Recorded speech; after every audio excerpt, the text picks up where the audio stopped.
رسول اللہ صلی اللہ علیہ وسلم نے فرمایا الا اخبركم بشيء اذا نزل برجل منكم كرب او بلاء من امر الدنيا دعا به ففرج عنه. میرے صحابہ میں تمہیں ایسی چیز نہ بتا دوں کہ جب تم میں سے کسی کو کوئی مصیبت دنیا میں آ جائے یا کوئی بلا کا سامنا ہو جائے تو اگر یہ کلمات اپنی زبان پہ لے آئے تو اللہ رب العزت اس کی بلا کو دور فرما دیں گے اور اس کی مصیبت کو دور فرما دیں گے. اور وہ کون سی دعا ہے؟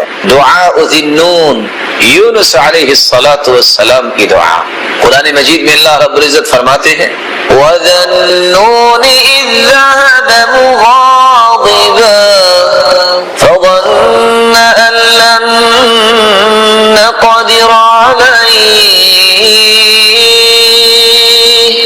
فَنَادَىٰ فِي الظُّلُمَاتِ أَن لَّا إِلَٰهَ إِلَّا أَنتَ سُبْحَانَكَ كنت من الظالمين.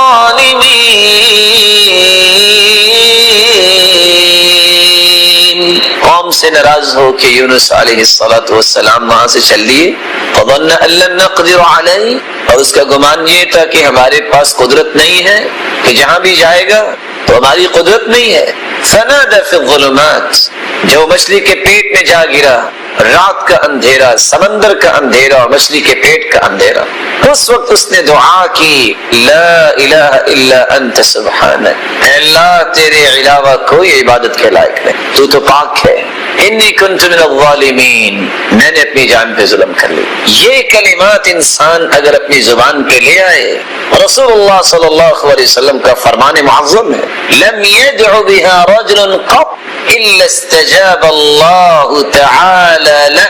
جس مصیبت میں بھی انسان پھنسا ہے اگر یہ کلمات زبان پہ لے آئے اللہ رب العزت اس کی دعا کو قبول فرماتے ہیں اور اس کی مصیبت کو دور فرماتے ہیں. وَذَنُّونِ إِذْ ذَهَبَ مُغَاضِبًا فَظَنَّ أَن لَّن نَّقْدِرَ عَلَيْهِ فَنَادَىٰ فِي الظُّلُمَاتِ أَن لَّا إِلَٰهَ إِلَّا أَنتَ سُبْحَانَكَ إِنِّي كُنتُ مِنَ الظَّالِمِينَ. فَاسْتَجَبْنَا لَهُ فَنَجَّيْنَاهُ مِنَ الْغَمِّ وَكَذَٰلِكَ نُنجِي الْمُؤْمِنِينَ. یونس علیہ السلام جب وہ مصیبت میں پھنس گئے تو انہوں نے دعا کیا کہ لا الہ الا انت سبحانک انی کنت من الظالمین. اے اللہ تو پاک ہے، تیرے سوا کوئی معبود برحق نہیں، میں اپنی جان پہ ظلم کر بیٹھا ہوں. اللہ فرماتی ہے فاستجبنا له، ہم نے اس کی دعا کو قبول کیا. فنجیناہ من الغم، اور اس کو غموں سے نجات دے دی. وکذالک ننجی المؤمنین، اور مومنوں کو ہم اسی طرح ہی نجات دیا کرتے ہیں. اور رسول اللہ صلی اللہ علیہ وسلم کا فرمان ہے یہ دعا لا الہ الا انت سبحانک انی کنت من الظالمین لم يدع بها رجل قط الا استجاب اللہ له. جو بھی یہ پڑھ کے دعا کرتا ہے اللہ اس کو محروم نہیں کرتے. 1.25 لاکھ مرتبہ آیت کریمہ پڑھنے کی شرعی حیثیت کیا ہے؟ تعداد کم یا زیادہ ہونے پر کیا گناہ ہوتا ہے؟ کسی بھی حدیث میں 1.25 لاکھ مرتبہ آیت کریمہ پڑھنے کا کوئی تذکرہ نہیں. یہ تعداد زیادہ اور کم کی بات سب بناوٹی. حدیث صرف یہ کہتی ہے دعاء ذی النون، لا الہ الا اللہ، لا الہ الا انت سبحانک انی کنت من الظالمین. یہ کلمات اتنے مبارک ہیں لم يدع بها رجل قط الا استجاب اللہ له. یہ کلمات پڑھ کے بندہ جو بھی دعا کرتا ہے اللہ اسے قبول کر لیتے. کسی حدیث میں 1.25 لاکھ کا تذکرہ نہیں. یہ انسانوں کی بناوٹی باتیں انسان کو پریشان کرتی. پریشانی آئی نا کم کریں گے تو گناہ نہیں ہوگا، حدیث میں آیا ہی نہیں ہے تو گناہ کس بات کا. اور یاد رکھنا یہاں میں ایک گزارش کر دوں آپ سب کے ساتھ، بعض لوگ شرعی علاج کرتے وقت بھی غلطی کر جاتے ہیں. الرقیہ الشرعیہ، شرعی دم کروانا جائز ہے. لا بأس بالرقاء ما لم يكن فيه شرك صحیح مسلم کی روایت ہے اس دم میں کوئی قباحت نہیں جس دم کے الفاظ میں شرک نہ ہو. اعرضوا علی رقاکم، جو تم دم کرتے ہو مجھے سناؤ. صحابہ کرام کو اللہ کے فرمایا اور ساتھ یہ فیصلہ دیا لا بأس بالرقاء ما لم يكن فيه شرک، جس میں شرک نہ ہو وہ دم کرنا جائز ہے. خود اللہ کے رسول سیدنا حسن و حسین کو دم کیا کرتے تھے. کان یعوذ الحسن والحسین، وہ دم کرتے جو ابراہیم علیہ السلام اپنے بیٹوں کو دم کیا کر. وہ کون سا دم تھا؟ جو جبریل نے آ کے سکھایا. جب سیدنا حسن و حسین یہ اللہ کے رسول کے پیارے پھول جب بیمار تھے، لیٹے ہوئے تھے، تو جبریل نے آ کے پوچھا آج آپ پریشان ہیں؟ کہا یہ دونوں بیمار ہیں. تو کہا میں دم ہی تو لے کے آیا، ان کو دم کیجئے. اعیذکما بکلمات اللہ التامہ من کل شیطان وہامہ ومن کل عین لامہ.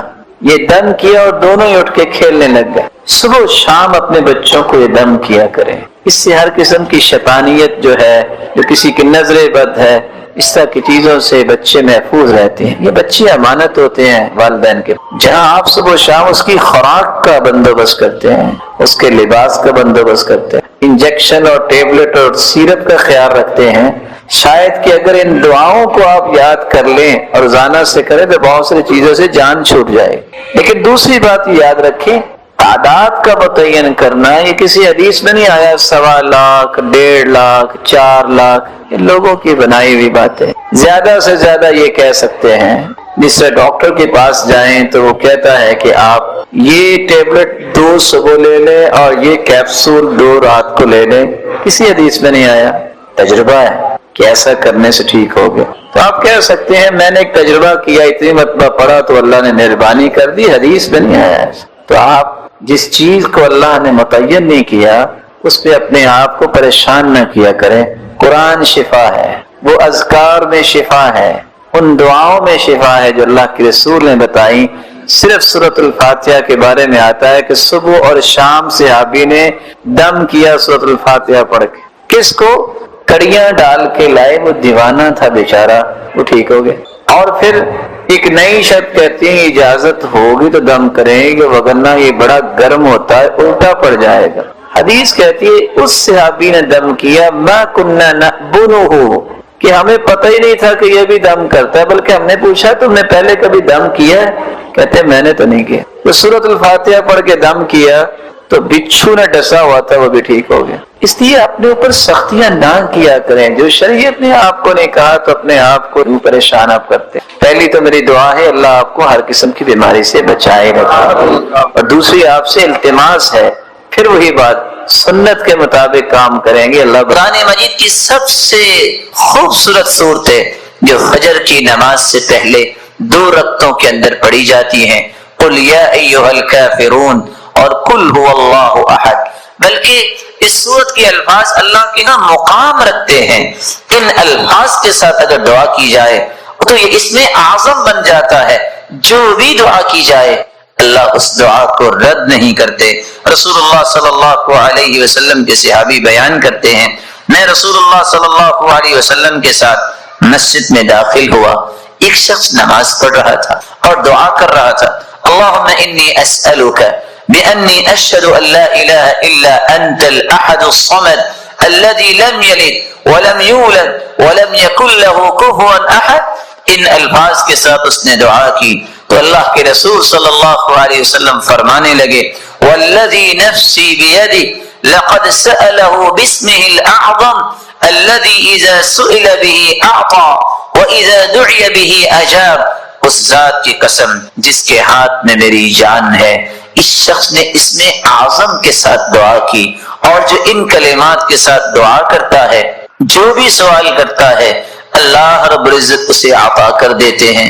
جو بھی دعا کرتا ہے اللہ رب العزت اس کی دعا کو قبول فرماتے ہیں. بلکہ رسول اللہ صلی اللہ علیہ وسلم نے فرمایا جو سورۃ الاخلاص کی تلاوت کرتا ہے اللہ رب العزت اس کے گناہوں کو بھی معاف فرما دیتے ہیں.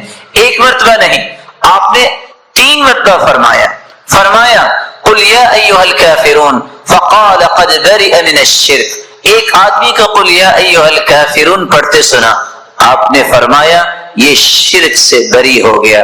دوسرے شخص کو سنا وہ قل هو اللہ احد پڑھ رہا تھا، فقال غفر له، اللہ رب العزت نے اس کے گناہوں کو معاف کر دیا ہے۔ میرے بھائیو باوجود ہو قبلہ رخ ہو، چار لفظوں میں سے کوئی لفظ ضرور استعمال کرو۔ وَإِلَٰهُكُمْ إِلَٰهٌ وَاحِدٌ لَا إِلَٰهَ إِلَّا هُوَ الرَّحْمَٰنُ الرَّحِيمُ، یہ اسم اعظم ہے۔ دوسرا لفظ الف لام میم اللہ لا الہ الا هو الحی القیوم۔ تیسرا لفظ اللهم انی اسألک بأنی اشہدک انک انت اللہ لا الہ الا انت الاحد الصمد الذي لم يلد ولم يولد ولم يكن له كفوا احد۔ اللهم لا الہ الا انت المنان بدیع السماوات والارض ذا الجلال والاکرام۔ ان چار لفظوں میں سے کوئی لفظ بھی بولو، حدیث کہتی ہے اللہ کبھی تمہاری دعا کو رد کریں گے نہیں۔ اس میں اعظم ہے یہ، اذا دعی فاجاب واذا سئل فاعطى، جو مانگو گے عطا ہوگا، جو دعا کرو گے قبول ہوگی۔ پھر اس کے بعد درود پڑھیے، درود پڑھنے کے بعد یقین کر کے دعا کیجیے۔ کیسا یقین؟ ادعوا اللہ وانتم موقنون بالاجابہ، یقین ہوگا، یہ ناممکن میرے نزدیک ہے۔ ساری امیدوں کی ڈورے ڈاکٹر نے توڑ دی، کچھ نہیں ہوگا، لیکن یہ مخلوق ہے، میں بھی نہ اور محترم ڈاکٹر صاحب بھی، فیصلہ اس کا ہونا۔ اللہ مجھے یہ چاہیے، فلیعزم المسئلہ، چمٹ کے دعا کیجیے یقین کے ساتھ کہ وہ ضرور سنے گا۔ رسول اکرم صلی اللہ علیہ وآلہ وسلم جو ہم سب کے لیے نمونہ ہے، اللہ عز و جلال نے اس ہستی کو ذات کے اعتبار سے بھی بے مثال بنا، آدم سے لے کر آج تک، اور قیامت تک آنے والی انسانیت میں ایسی ہستی نہ آئی ہے نہ قیامت تک آئے۔ جس طرح وہ مخلوق میں سے ذات کے اعتبار سے بے مثال ہے، اسی طرح صفات کے اعتبار سے بھی بے مثال ہے۔ آپ کی ایک صفت یہ بھی ہے، كان النبي اشد حیاء من العذراء في خدرها، اللہ کے پیارے پیغمبر پردہ نشی کمواری عورتوں سے بھی زیادہ حیا کیا کر۔ وكان اذا رأى شيئا يكرهه عرفناه في وجهه، صحابی کہتے ہیں کہ اگر وہ کسی چیز کو ناپسند کرتے تو ہم آپ کے چہرے مبارک سے پہچان لیتے کہ آپ کو پسند نہیں ہے۔ آپ صلی اللہ علیہ وسلم ایسے کوئی الفاظ نہیں بولا کرتے، اس لیے نہیں بولا کرتے تھے کہ حیا ایک ایسی عظیم نعمت اللہ نے عطا کی تھی، اور جس کو اللہ عطا کر دیتا ہے وہ ہر قسم کی برائیوں سے اپنے آپ کو بچا لیتا ہے، تو وہ تو ذات ہی معصوم تھی، اس سے بڑی ذات تو اللہ نے پیدا کی۔ رسول اکرم صلی اللہ علیہ وسلم نے فرمایا حیات اللہ عز و جلال نے اپنی صفت بھی بیان کی ہے، ان ربکم حیی کریم یستحیی من عبده اذا رفع یدیہ الیہ ان یردہما صفرا خائبتین۔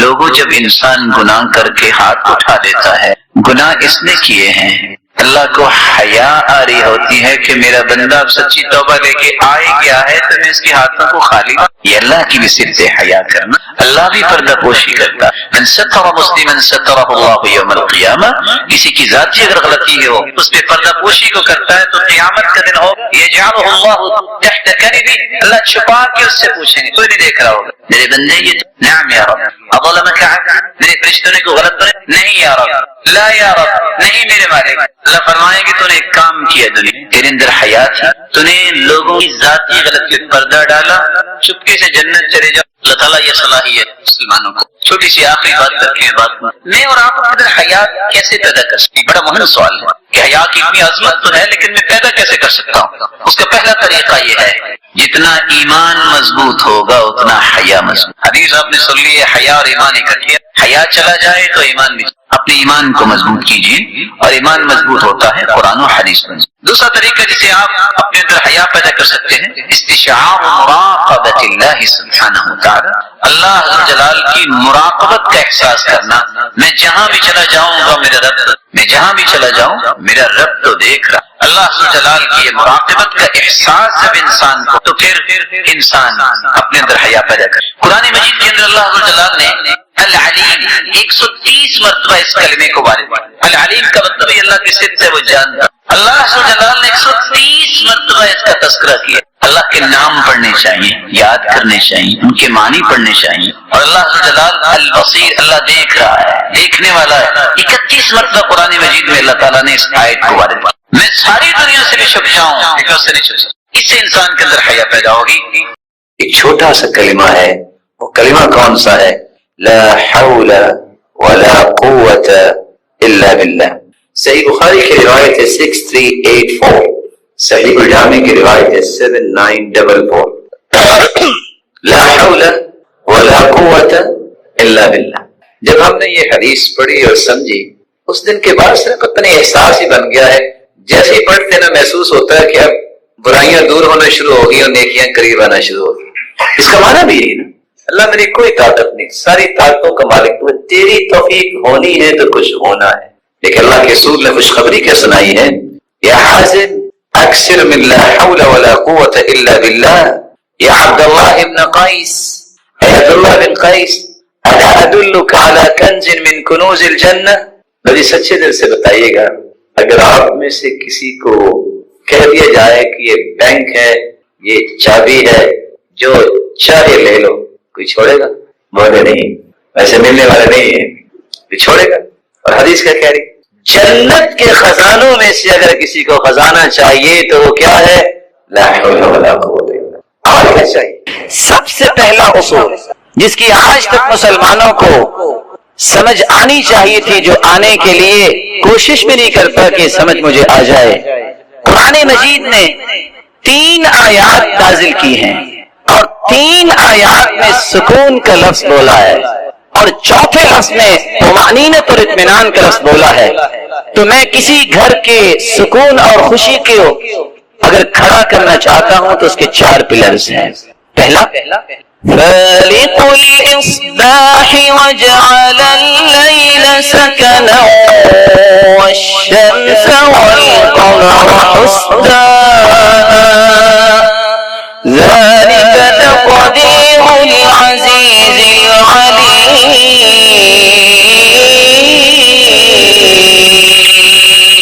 العليم. صبح کو پیدا کرنے والا بھی اللہ ہے. وجعل الليل سکنا، رات کو اللہ تعالیٰ نے سکون کا باعث بنایا.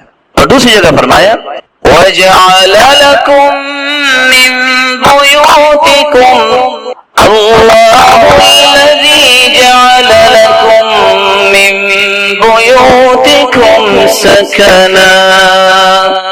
اللہ تعالیٰ وہ ہے جس نے تمہارے گھروں کو سکون بنایا ہے. اور تیسری جگہ فرمایا وَمِنْ آيَاتِهِ أَنْ خَلَقَ لَكُم مِّنْ أَنفُسِكُمْ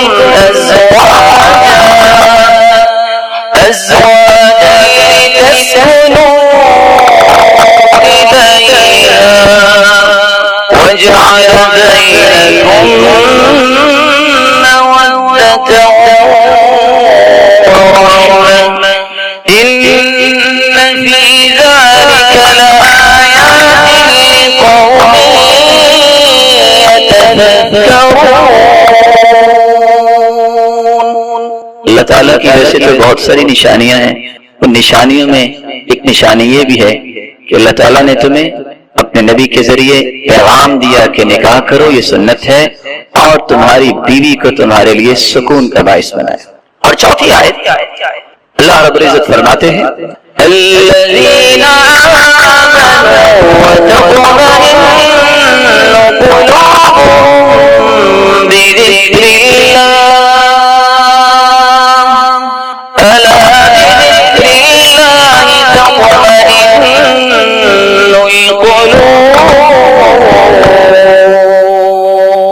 القلوب. ایمان والوں کا اللہ تعالیٰ نے اطمینان اور سکون رکھا ہے تو اپنے ذکر میں رکھا ہے. لیکن ان 4 آیات کو سمجھنا ہے. جو شخص یہ کہتا ہے کہ مجھے خوشی ملے، سکون ملے، اور اس کا گھر اب اس کے لیے باعث سکون نہیں، دنیا کے کسی کونے میں اسے سکون نہیں ملے گا. جو شخص سکون اور خوشی کا متلاشی ہے، اس کے لیے اس کی گھر والی اور گھر والی کے لیے اس کا گھر والا خوشی اور سکون کا باعث نہیں، اس کو دنیا میں کہیں بھی خوشی نہیں ملے گی. جو شخص فطرت کے بنائے ہوئے اصول رات کے اندر سکون نہیں حاصل کرتا، وہ دن کے اندر بھی سکون حاصل نہیں کر سکے گا۔ لیکن میں کیا کہنا چاہتا ہوں، کامل خوشی اور کامل سکون اس شخص کو حاصل ہوتا ہے جو رات گزارے اپنی بیوی کے ساتھ اپنے گھر میں، اور اللہ کا ذکر اور شکر اس کی عادت ہو۔ کائنات میں سب سے پرسکون اور خوشیوں کو اپنے دامن میں جمع کرنے والا یہی شخص ہے۔ یہ شخص کہے، آپ دیکھ لیں دنیا کے بڑے بڑے ہوٹلز پہ چلے جائیں، جو گھر میں آپ کو سکون اور خوشی ہے وہ وہاں نہیں ہو سکتی۔ آپ دن کو 4 گھنٹے سو لیں، جو رات کی نیند میں لذت اللہ نے رکھی ہے، وَجَعَلْنَا اللَّيْلَ لِبَاسًا، اللہ تعالیٰ نے اس کو لباس بنایا ہے، وہ دن کی نیند میں نہیں ہے۔ دنیا جہان کے لوگ آپ کو سلیوٹ کرنے والے ہوں، لیکن جو دل کی اتھا گہرائیوں سے محبت، احترام، اکرام آپ کو دے سکتی ہے تو آپ کی بیوی دے سکتی ہے۔ اسی طرح عورت کو خامن دے سکتا ہے، اور دنیا کے اندر کوئی اس کو اکرام اور کوئی اس کو محبت نہیں دے سکتا۔ اس لیے رسول اللہ صلی اللہ علیہ وسلم نے اس اصول کے بعد زندگی کو خوبصورت بنانے کے اصول دیے جس سے سکون اور خوشی آئے گی۔ اور شریعت کی یہی خوبصورتی ہے، وہ صرف مرد کے حقوق کو لوگوں کے سامنے نہیں رکھتا کہ بس مرد حقوق مانگنے پہ لگے رہیں، وہ مرد کے بھی حقوق اور اس کے ساتھ ساتھ انما النساء شقائق الرجال، عورتوں کا بھی معاشرے میں ایک حصہ ہے، اور یہ سائیکل کے 2 ٹائر ہیں، ایک ٹائر پہ یہ گاڑی نہیں چل سکتی۔ اس طرح مرد کے حقوق ہیں، اس طرح عورت کے بھی حقوق ہیں۔ تو ہم چاہیں گے کہ دونوں کو کمپیریٹیولی موازنہ کرتے ہوئے ہم چند اصول پیش کریں۔ پہلا اصول، خامد کی ذمہ داری یہ ہے، چونکہ وہ قوام ہے، وہ ذمہ دار ہے، گھر اس نے بنایا ہے، کہ وہ اپنی بیوی کی تعلیم، دینی معاملات، تربیت، گھر کے اندر دینی ماحول پیدا کرے۔ رسول اللہ صلی اللہ علیہ وسلم اکیلے تہجد نہیں پڑھتے تھے، آپ تہجد کے لیے اٹھتے اور آواز دیتے، قومی یا عائشہ، قومی یا عائشہ فاوتری، عائشہ تم بھی اٹھو، تم بھی تہجد پڑھو۔ آپ آواز دیتے، ایقظوا صواحب الحجرات، ان حجروں والیوں کو اٹھاؤ، لکھے یصلین، یہ بھی تہجد پڑھیں۔ رب کاسیۃ فی الدنیا عاریۃ فی الآخرہ، کتنی عورتیں لباس پہننے والی ہوں گی، کن کے بارے میں کہا؟ ان امہات المؤمنین کو اٹھائیے، یہ تہجد پڑھیں۔ کتنی عورتیں دنیا میں لباس پہنیں گی لیکن قیامت کو محروم کر دی جائیں گی۔ نعمتیں اللہ نے دی ہیں تو اس کا شکر ادا کرنا ضروری ہے۔ رسول اللہ صلی اللہ علیہ وسلم نے صرف اکیلے تہجد نہیں پڑھی، گھر والوں کو ساتھ ملایا۔ کس طرح میں خوشی اور سکون کی خواہش کرتا ہوں، اور میں اپنی بیوی پہ پابندی لگاؤں، چھوڑو نماز کو، چھوڑو حجاب کو، چھوڑو ان پڑھائیوں کو، کبھی سکون نہیں مل سکتا۔ اللہ نے سکون اپنے دین میں رکھا ہے۔ اللہ کے رسول صلی اللہ علیہ وسلم نے فرمایا تھا، رحم اللہ رجلا قام من اللیل فصلى ثم ایقظ امرأته، اللہ اس شخص پہ رحمت کی برکھا برساتے ہیں جو تہجد کے وقت اٹھتا ہے، اپنی گھر والی کو بھی اٹھاتا ہے۔ فإن أبت نضح في وجهها الماء، اگر پسو پیش کرتی ہے نہیں اٹھتی، پانی کا چھڑکاؤ کرتا ہے تو بسا اوقات سردی میں تکلیف دہ چیز، لیکن یہ ان لوگوں کی باتیں ہو رہی ہیں جنہوں نے اپنا آپ اللہ کو دے دیا ہوتا ہے۔ وَرَحِمَ اللَّهُ امْرَأَةً قَامَتْ مِنَ اللَّيْلِ فَصَلَّتْ وَأَيْقَظَتْ زَوْجَهَا فَإِنْ أَبَى نَضَحَتْ فِي وَجْهِهِ الْمَاء، اللہ اس عورت پہ بھی رحمت کی برکھا برسائے جو خود تہجد کے لیے اٹھتی ہے، اپنے خامن کو بھی اٹھاتی ہے، اگر وہ بسو پیش کرتا ہے پانی کا چھڑکاؤ کرتی ہے۔ لیکن جہاں میں ایک چھوٹی سی تنبیہ ادباً بیان کروں گا، یہ چیزیں پہلے بیٹھ کے سمجھ لینی چاہیے۔ اچانک سے جا کے اگر پانی کا چھڑکاؤ ہوا تو آگے سے 11,000 وولٹیج کی لائٹ جو ہے وہ کرنٹ بھی پڑ سکتا ہے، لیکن پہلے اس کو سمجھنا ہوگا، اس کو پہلے سمجھنا ہوگا۔ اللہ ہمیں سمجھ عطا فرمائے۔ اس کے مقابلے میں عورت کی ذمہ داری اور اس کے لیے اصول کیا ہے؟ عورت کو چاہیے کہ اطاعت کرے۔ رسول اللہ صلی اللہ علیہ وسلم نے جنت کی باتیں بیان کی ہیں، کوئی جنت میں کس طرح جائے گا، کوئی پل صراط سے کس طرح گزرے گا، لیکن کچھ لوگوں کا تذکرہ کیا ہے جن کے لیے جنت کے 8 دروازے کھول دیے جائیں گے۔ اذا صلت المرأة خمسها وصامت شهرها واطاعت زوجها وحفظته في نفسها وماله قیل لها ادخل الجنة من ای باب شئت. جس عورت کو اللہ توفیق سے نواز دے 5 نمازوں کی پابند بن جائے، روزے رکھنے والی ہو رمضان المبارک کے، خامد کی اطاعت کرنے والی ہو اور خامد کے مال اور اس کی اولاد کی حفاظت اور اس کی تربیت کرنے والی ہو اور اپنی عزت کی حفاظت کرنے والی ہو، قیامت کے دن ہوگا رب تعالیٰ فرمائیں گے جنت کے 8 دروازے کھلے ہیں، میری بندی جس دروازے سے چاہتی ہو جنت میں چلے جاؤ. لیکن اگر یہ نماز نہیں، اگر دین نہیں، کبھی سکون اور خوشی کی خواہش نہ کرنا. اس لیے تو سلف صالحین کہا کرتے تھے انی لأعصی وارى اثره في اهلی ودابتی. گناہ مجھ سے ہوتا ہے، کمی اور کوتاہی میرے اندر ہوتی ہے، میں گھر جاتا ہوں، اس کی نحوست اور اس کے اثرات میری بیوی پہ بھی نظر آتے ہیں. میں سواری پہ بیٹھتا ہوں تو وہ بھی بدکنے لگ جاتی ہے، مجھے سمجھ آتی ہے کیونکہ کمی مجھ سے ہوئی جس کے اثرات گھر والوں پہ اور سواری پہ نظر آ جائے. دوسرا اصول، مرد کی ذمہ داری یہ ہے کہ وہ گھر کے معاملات میں خرچ کرتے وقت کانسیپٹ یہ رکھے عبادت ہے، بہت بڑا اجر ہے، احسان نہیں.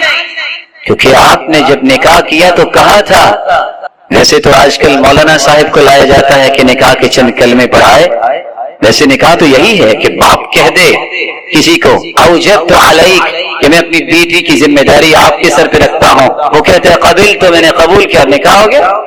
رسول اللہ صلی اللہ علیہ وسلم کی 2 حدیثیں اگر امت کو سمجھ آ جائیں، دعویٰ نہیں، 30% ڈائیورس کے کیسز ختم ہو جائے.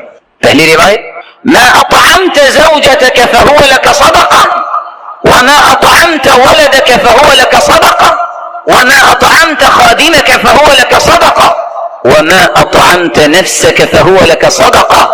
تم جو اپنی اہلیہ کی جائز ضرورت کے لیے خرچ کرتے ہو، جو تم بچوں کی پرورش پہ خرچ کرتے ہو، بھلے وہ لالی پاپ سے لے کے اس کو گاڑی لے کر دیتے ہو کہ میرا بیٹا پڑھے گا، تو اپنے خادم کی تنخواہ اور مشاہرے پہ خرچ کرتے ہو یا اپنے اوپر خرچ کرتے ہو کہ اللہ میں یہ کھانا اس لیے کھا رہا ہوں طاقت ملے گی دین کی اور خدمت کروں گا، مسلمانوں کے اور خیر خواہی کے پہلو پیش کروں گا.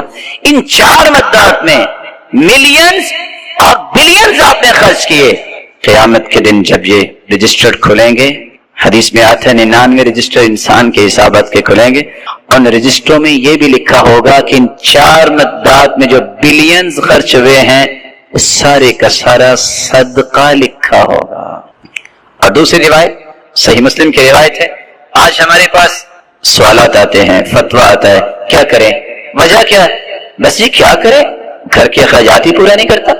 رسول اللہ صلی اللہ علیہ وسلم نے فرمایا دینار انفقته في سبيل الله ودينار تصدقت به على مسكين ودينار انفقته في رقبة ودينار انفقته على اهلك. 4 دیناروں کا تذکرہ کیا، ایک اللہ کی راہ میں تم دینار دیتے ہو، ایک مسکین پہ خرچ کرتے ہو، ایک گردن آزاد کرنے کے لیے خرچ کرتے ہو. بھلا یہ چھوٹے پرپس ہے؟ مسکین پہ خرچ کرو گے دل نرم ہوگا، قیامت کو یتیم کی کفارت کرنے والا اللہ کے رسول کے ساتھ اس طرح ہوگا. گردن آزاد کرنا کوئی معمولی کام ہے، اللہ کی راہ میں دینا کوئی معمولی کام ہے. اور 4تھا دینار بیوی پہ خرچ کرنا. حدیث کیا کہتی ہے؟ اعظم اجرا الذي انفقته على اهلك. جب قیامت کے دن ان 4 دینار کا فائدہ نتیجہ سامنے آئے گا تو سب سے زیادہ اجر اس دینار کا لکھا ہوگا جو تم نے اپنی بیوی پہ خرچ کیا. اگر یہ 2 حدیثیں مسلمان مردوں کو یاد ہو جائے تو ان کے گھروں میں بہت سارا سکون اور خوشی جمع ہو سکتی ہے. اس کے مقابلے میں عورت کو کیا کرنا چاہیے؟ عورت کی ذمہ داری ہے کہ جب وہ اپنے معاملات کو عبادت سمجھ کے کر رہا ہے یہ اس کی خدمت میں کمی نہ کرے. رسول اللہ صلی اللہ علیہ وسلم کے پاس حسین ابن محسن کی پھپھو تشریف لاتی ہے اور آ کے سوالات کرتی ہیں. آپ صلی اللہ علیہ وسلم نے سوال کیا اذات زوج انت؟ شادی شدہ ہو؟ قالت نعم، جی ہاں. قال این انت منه؟ اپنے خامن کی خدمت کیسے کرتی ہو؟ تو صحابی نے جواب دیا ما آلوہ الا ما عجزت عنہ، میں نے آج تک اس کی خدمت میں کمی نہیں کی. میں عاجز تو آ جاتی ہوں لیکن خدمت میں کبھی کمی نہیں کرتی. کائنات میں سب سے مہنگی بیٹی سیدہ فاطمہ رضی اللہ عنہا وارضاہا، اللہ کے رسول نے زندگی کے کس طرح ایٹیکیٹس اور مینر سکھائے. جب وہ سیدنا علی رضی اللہ تعالی عنہ کے پاس گئی، شادی ہوئی، تو کیا کہتے ہیں؟ راوی کہتے ہیں فجارت بالرحى. میں اس حدیث کو مکمل کر کے بات کو ختم کرنا چاہوں گا. آٹا پیسنے کے لیے چکی خود چلاتے ہیں، حتی اثرت بیدہا، حتی کہ ہاتھوں پہ نشان بن گئے. آج کیا ہوتا ہے؟ فلاں کے ابا آج آٹا نہیں ہے، ایک کی بجائے 10 بوریاں گھر میں آ جاتی ہیں، پھر بھی نہ شکریہ ہوتی ہے. واستقت بالقر، گھر میں پانی کا بندوبست نہیں، مسکیزہ اٹھاتی، چشمے سے پانی بھرتی، اپنی کمر پہ اپنے کندھے پہ اٹھا کے لاتی، حتی اثرت بنحرہا، کندھے پہ نشان بن گئے. آج اللہ تعالیٰ کی نعمتیں دیکھیے، جس گھر میں جس کمرے میں جائیے ہاٹ اینڈ کولڈ، دو سسٹم، پھر بھی اللہ کا شکر نہیں. وقمنت البیت، گھر کی صفائی خود کرتی، حتی غبرت ثیابها، لباس گرد آلود ہو جاتا. وأوقدت القدر، ہنڈیا خود پکاتی، حتی تکنت ثیابها. اس وقت تو یہ گیس، یہ اوون اور نہ جانے کیا کیا سلسلے آ گئے نہیں تھے. کس طرح وہ پکاتی ہوں گی؟ دھوئیں کی وجہ سے لباس متاثر ہو جاتا. زوجین نے مشورہ کیا کہ اللہ کے رسول صلی اللہ علیہ وسلم کے پاس غلام بھی آئے ہیں، لونڈیاں بھی آئی ہیں، چلو گزارش کرتے ہیں جہاں بقیہ مسلمانوں کو غلام اور لونڈی دی گئی ہے ہمیں بھی دے دے، ہمارے گھر کے بھی معاملات آسان ہو جائیں. سیدہ عائشہ طاہرہ مطہرہ رضی اللہ عنہا کے پاس پہنچے.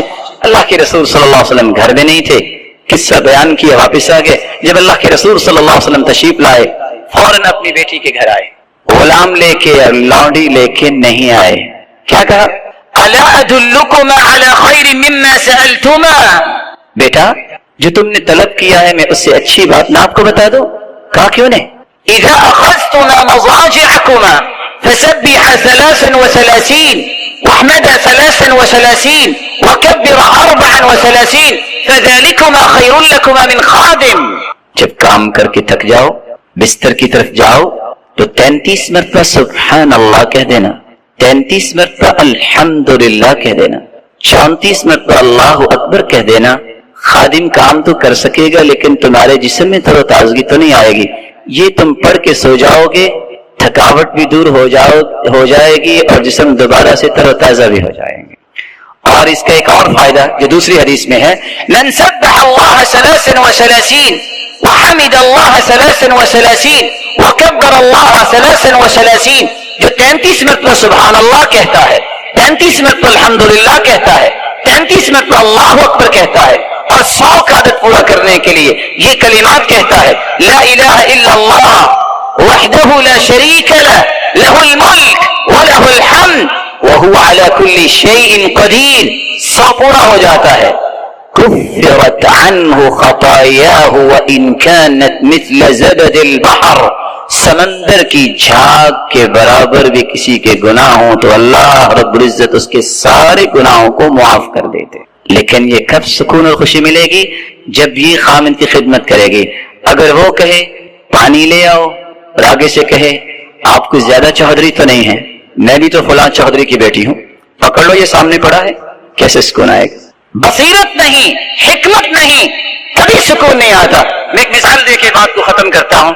ایک شخص نے کسی عالم سے یہ مسئلہ سنا، ادخال السرور فی قلب مسلم صدقہ، کسی مسلمان کے دل میں خوشی پیدا کرنا یہ بہت بڑا صدقہ ہے.